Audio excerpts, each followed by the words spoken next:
Reflection on Psalm 110.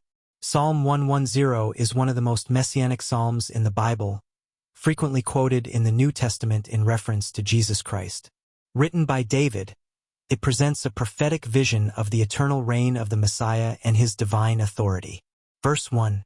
The Lord said to my Lord, "Sit at my right hand, till I make your enemies your footstool."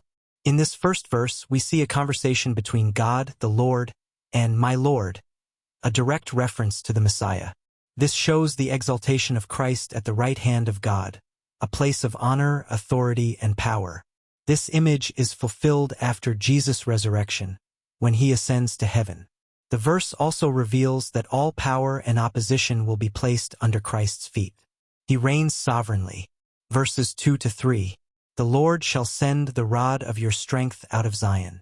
Rule in the midst of your enemies. Your people shall be volunteers in the day of your power. In the beauties of holiness, from the womb of the morning, you have the dew of your youth. These verses describe the rule of the Messiah as strong and victorious, even in the midst of enemies. His people present themselves with joy and purity, ready to serve him. The dew of the morning represents freshness, renewal, and life, just like God's people before the eternal King. Verse 4. The Lord has sworn and will not relent. You are a priest forever according to the order of Melchizedek. Here we find a profound truth.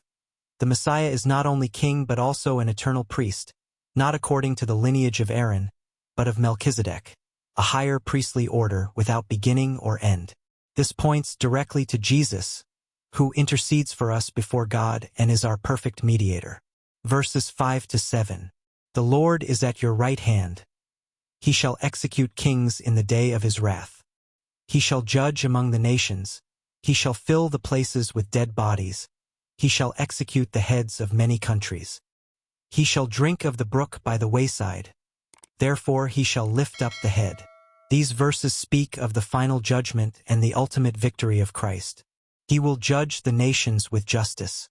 The image of drinking from the brook by the wayside conveys the idea of renewed strength, humility, and focus on purpose.